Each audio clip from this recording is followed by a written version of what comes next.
International Financial Institutions 12 Chapter 12.1 Introduction. The international financial institutions, IFIs, are an important source of external finance as well as its regulation. They are governed by international laws. Most of the IFIs that we see today were formed after World War II, 1945, to aid the reconstruction of Europe and to provide frameworks for international cooperation in the management of the global financial system. With the changes in the world economy since 1945, the role and functions of these financial institutions have also changed. Important changes include the failure of the Bretton Woods and evolution of the global trade regime through various rounds of trade negotiations under GATT and WTO. Today, there are various types of IFIs. One set of institutions provide credit for developmental finance and direct the funds from countries with surplus financial capital towards those countries which are in dire need of investment, thus functioning like an international bank for countries. The World Bank is an example of such an institution. Another set of institutions help to guide the world's monetary transactions and policies, thereby promoting trade among countries. IMF, WTO, etc. are among these kinds of institutions. There is also a third set of organizations which help countries to cooperate on global best practices in economic policies like the OECD, Bank of International Settlements, BS, etc. Lastly, there are smaller versions of the above-mentioned institutions which work for the same purpose, but at bilateral or regional levels. Examples include the Asian Development Bank, New Development Bank, BRICS Bank, etc. 12.2. World Trade Organization, WTO. The World Trade Organization, WTO, is an intergovernmental organization that governs international trade. It was established in 1995 as part of the Marrakesh Agreement, which was the outcome of Uruguay round negotiations spanning across 1986 to 1994. It replaced the General Agreement on Tariffs and Trade, GATT, that had been in place since 1948. WTO regulates trade between members by providing a mechanism for negotiating trade agreements and a dispute settlement process aimed at ensuring participants' adherence to WTO agreements. Relevance of WTO multilateral agreements. It administers existing multilateral trade agreements, for example, trade-related aspects of intellectual property rights, TRIPS agreement. Dispute settlement and rules-based system. It settles disputes among its members through its dispute settlement mechanism and prevents trade wars. WTO ensures that global trade is based on a rules-based system. Economic growth and development. By removing trade barriers, WTO expands and develops market economy, thus stimulating global growth. WTO membership gives smaller countries immediate access to developed markets at lower tariff rates. Standardization. WTO and its members set standards for trade in goods and services, including IPR protection. It serves as a platform for negotiations on new global trade agreements like Doha round negotiations, or standards for post-Doha talks such as on e-commerce. Democratic order. 2/3 of WTO members are developing countries, and agreements within the WTO need the approval of all members. 2.2.1 Challenges faced by WTO. TTIP. Over years, many grievances and disputes have come to fore regarding the working of the WTO. WTO is the only international organization dealing with rules governing global trade. But the organization has failed to build consensus among developing countries on important issues like agriculture, services, subsidies, etc., as corroborated by the stalemate in Doha talks. Developed countries like the US are pushing for changing the voting process in WTO from consensus to majority vote, so as to evade the developing countries' steadfast opposition and blocking of proposals for post-Doha talks. In recent years, bilateral and regional trade agreements like Trans-Pacific Partnership and Transatlantic Trade and Investment Partnership have threatened to undermine the relevance of WTO in a changing world. The US has undemocratically blocked judges from being appointed to the WTO appellate body, making its appellate role dysfunctional.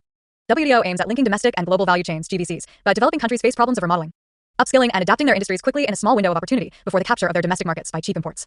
While phenomena like Dutch disease threaten to keep such countries stuck in production and export of low-value addition primary articles, race to bottom is seen in desperation to attract GVCs wherein protective labor laws are done away with to achieve cost competitiveness. WTO is inadequate in checking unfair labor practices in other countries like China, which violates basic workers' rights or environmental norms to lower the cost of its exports. Similarly, the glut of imports.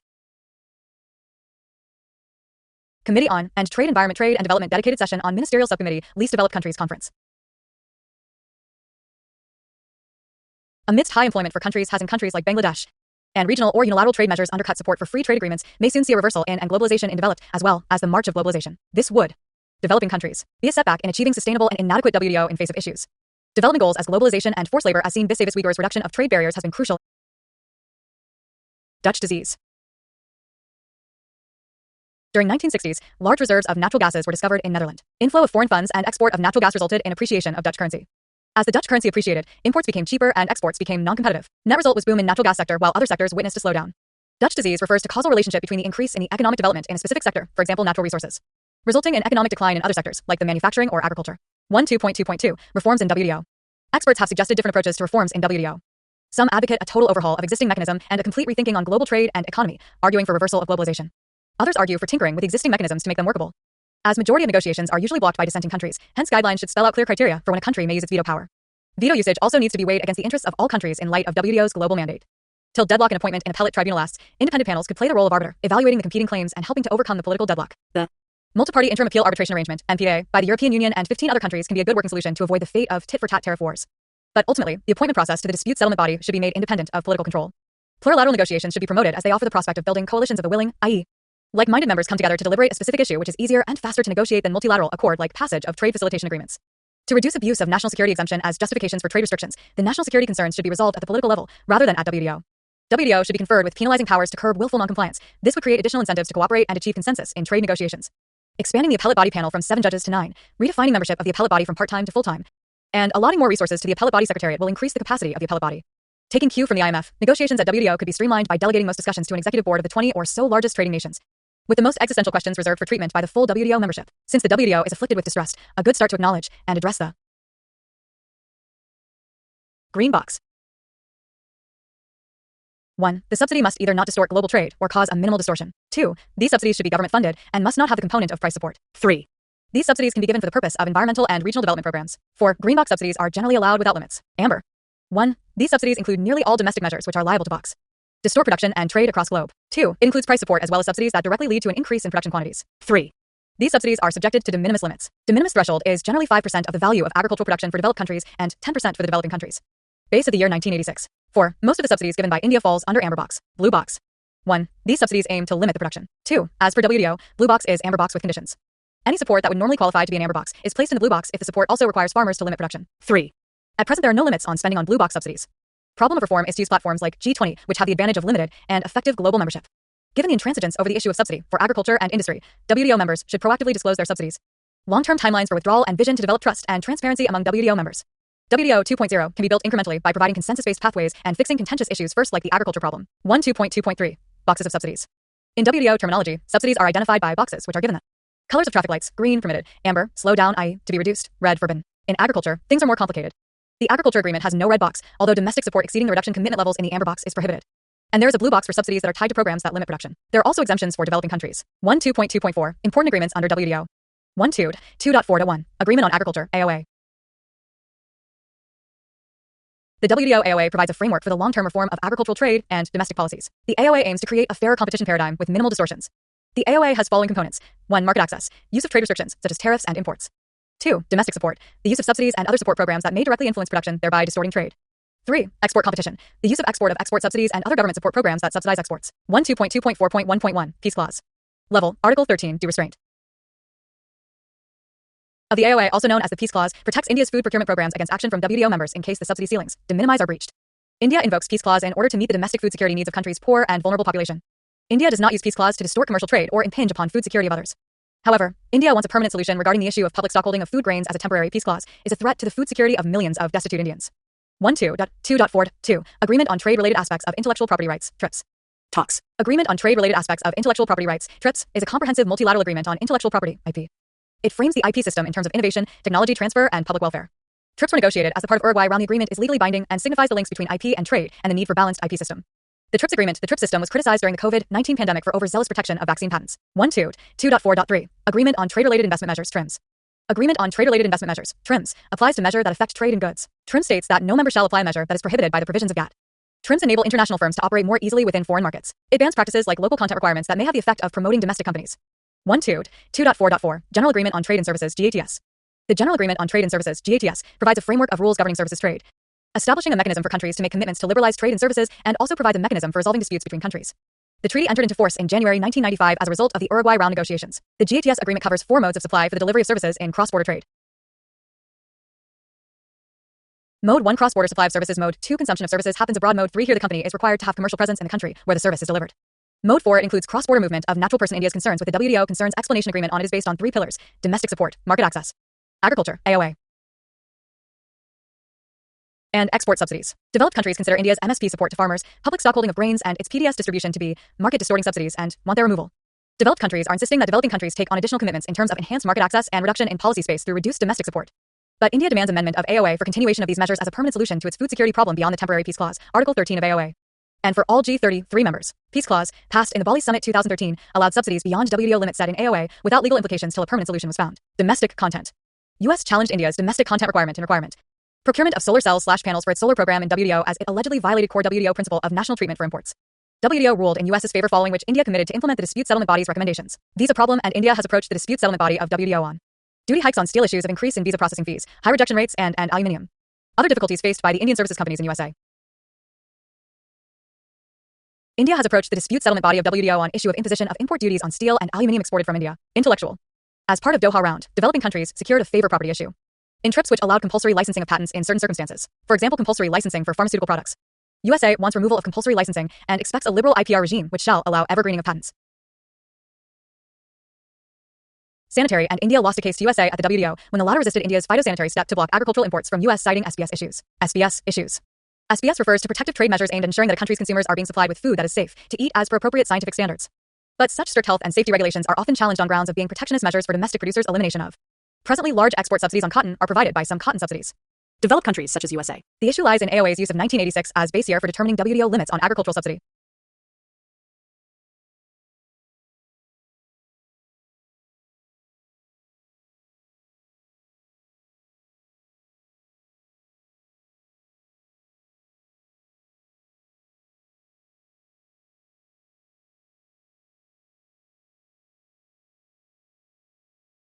And services to governments. The Agreement on Government Procurement, GPA 2012, is a plurilateral agreement, i.e., it includes some but not all WTO members. It consists of 21 parties, covering 48 WTO members, counting the EU and its 27 member states as one party. 2.4.5, WTO 12th Ministerial Conference, Geneva Package. For the first time in a decade, the members of the World Trade Organization, WTO, have finalized a historic deal at the 12th Ministerial Conference, MC12.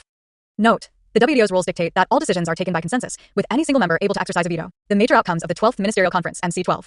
1. On TRIPS waiver.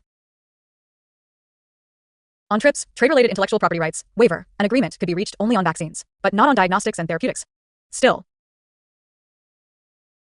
the agreement on patent waiver on COVID-19 vaccines will allow developing countries to waive intellectual property protections on the vaccines without the patent holder's permission to spur domestic production of the medicines. 2. On food security, the countries decided not to impose export prohibitions or restrictions on foodstuffs purchased for non-commercial humanitarian purposes by the World Food Program. However, internal food security concerns will take precedence. Also, there's no work program on agriculture. This could be considered as a good outcome for India, as India's agri-subsidy will not face any further scrutiny. 3. On e-transmission moratorium. The countries agreed to extend a moratorium on applying duties to electronic transmissions until the next ministerial meeting, likely in 2023. However, the moratorium would expire in March 2024 should the next conference be postponed. 4. On fishery subsidies. The countries agreed to put in place rules to prohibit subsidies for illegal, unreported, and unregulated IUU fishing. 12.3. The Bretton Woods Institutions. The Bretton Woods Agreement and Framework were developed in 1945 with the primary goals of establishing an effective foreign exchange system based on fixed rates of foreign exchange, preventing competitive devaluations of currencies, and fostering international economic development. The Bretton Woods Agreement formed the foundation. Surveillance discussions, UFR, policy advice, technical assistance provision advises informally of institutions such as the International Monetary Fund, IMF, and the International Bank for Reconstruction and Development, IBRD. It was expected that countries would adhere to the new economic system based on national monetary reserves, which would be supplemented by IMF credits when necessary. IBRD was deemed necessary in the transition to the new economic system, as it would expedite the return of ravaged countries to normalcy. The Bretton Woods system of fixed exchange rate came to an end in 1970s when the underlying basis of the US dollar, effectively the international reserve currency till that time, was changed from gold-backed currency to a fiat currency. Even though the Bretton Woods system ended, the associated institutions, namely the IMF, World Bank, etc., continued to perform their functions as international financial institutions. 2.3.1 International Monetary Fund. The International Monetary Fund, IMF, is today an organization of 190 countries. It was established in 1945 with 29 member countries. The main goal of the IMF is to ensure the stability of the international monetary system. It also seeks to facilitate international trade, promote high employment and sustainable economic growth, and reduce poverty around the world. Its headquarters is in Washington, D.C. Global Financial Stability Report and World Economic Outlook is published by the IMF. International Monetary and Financial Committee, IMFC. The IMFC advises and reports to the IMF Board of Governors on the supervision and management of the international monetary and financial system, including on responses to unfolding events that may disrupt the system. It has 24 members, including India, who are central bank governors, ministers, or others of comparable rank and who are usually drawn from the governors of the IMF members, currently 190 countries. Although it has no formal decision-making powers, it is a key instrument for providing strategic direction to the work and policies of IMF. The Board of Governors, highest decision-making body of the IMF, is advised by two ministerial committees, IMFC and Development Committee. 1.2.3.1.1 IMF Quotas. Quotas provide the base for IMF's financial and governance structure. Quotas form the larger source of IMF's funds in the form of a pooled fund. An individual country's quota broadly reflects its relative importance in the world economy. Quotas are denominated in special drawing rights, SDRs, which is IMF's unit of account. IMF quotas broadly provide four functions. The first is resource contribution, as they determine the maximum amount of financial resources a member is required to provide to the IMF. Second function is as a determinant of a country's voting power in IMF decisions. Votes comprise one vote per SDR 100,000 of quota plus basic votes. The latter are the same for all members. Third function is to enable access to financing. Quotas determine the maximum amount of financing a member can obtain from the IMF.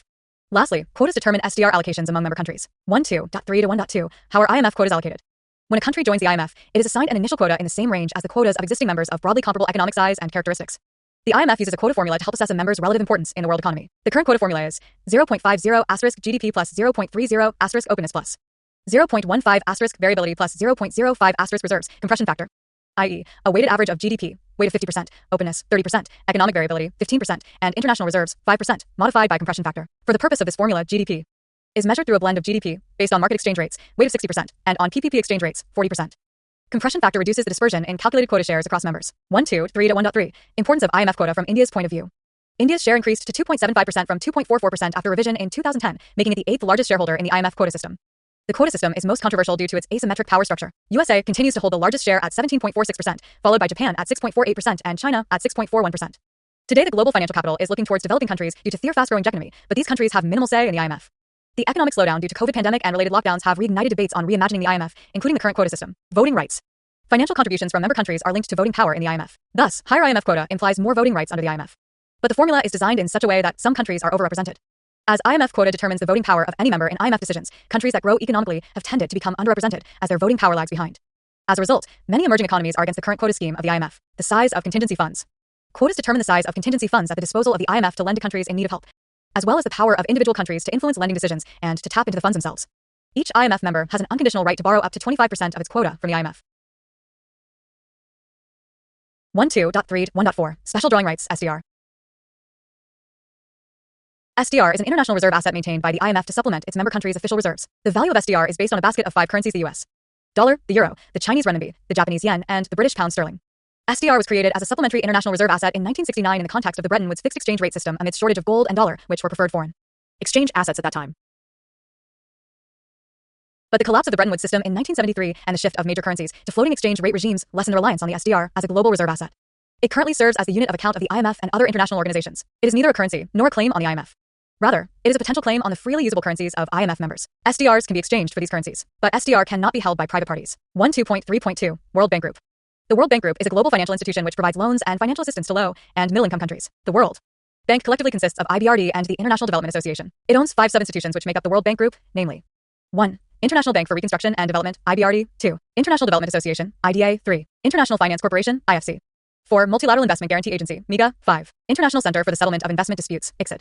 War. Currently, 190 countries are members of IBRD, and there are 174 member countries in IDA. The World Bank started off as IBRD, which provided loans for reconstruction of European countries in wake of the destruction caused by the Second World, but due to alternate funding from the Marshall Plan, it shifted attention towards funding infrastructure in non-European countries. In the 1970s, the World Bank's coverage for loans expanded from the earlier focus on infrastructure to social services. Focus shifted towards developing countries and funding of NGOs for developmental and environmental causes. International Bank for Reconstruction and Development, IBRD.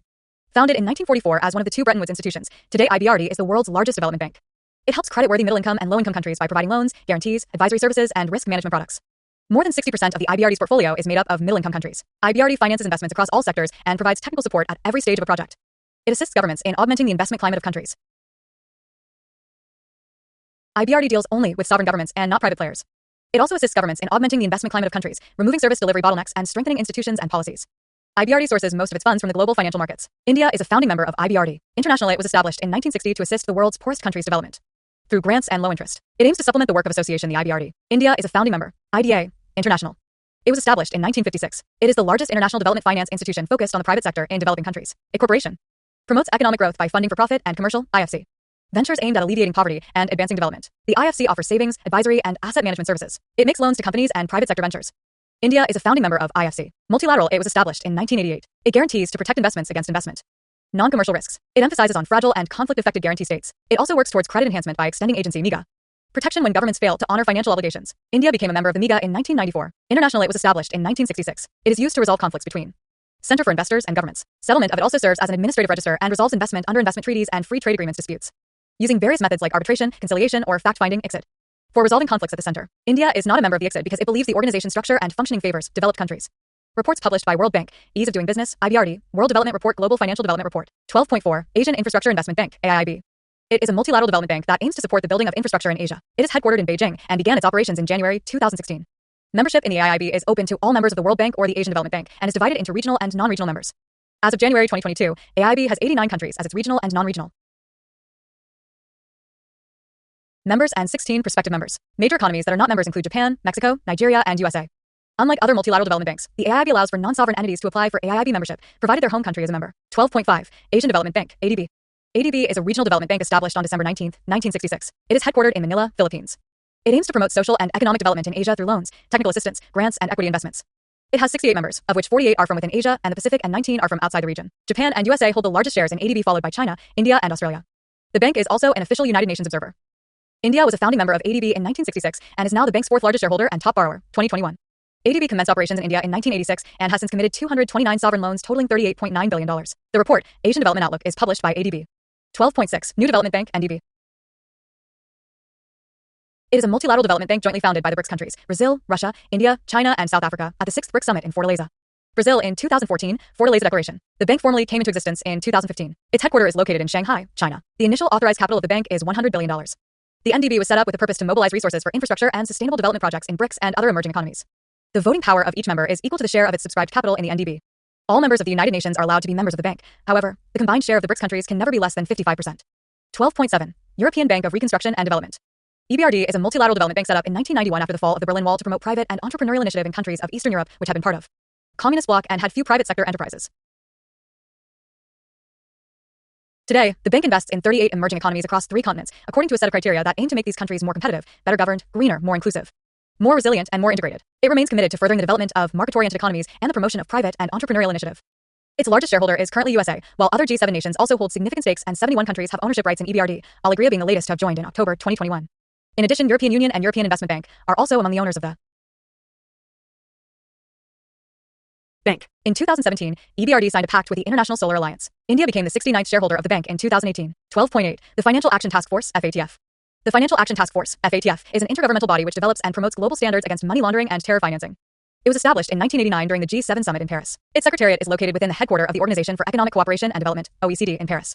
Currently, the FATF comprises 37 member jurisdictions and 2 regional organizations representing most of the major financial centers in all parts of the globe. Saudi Arabia is the latest country to have come on board the FATF in 2019. The objectives of FATF are to set standards and promote effective implementation of legal, regulatory, and operational measures for combating money laundering and terrorist financing and other related threats to the integrity of the international financial system. FATF publishes the Global Money Laundering Report. 12.8.1. Role of FATF in combating terror financing. The role of the FATF is to protect the integrity of the financial system and enhance its transparency in the interest of global security. FATF performs these roles in following ways. Listing by FATF. Gray list. Countries that are considered a safe haven for supporting terror funding and money laundering are put in the gray list.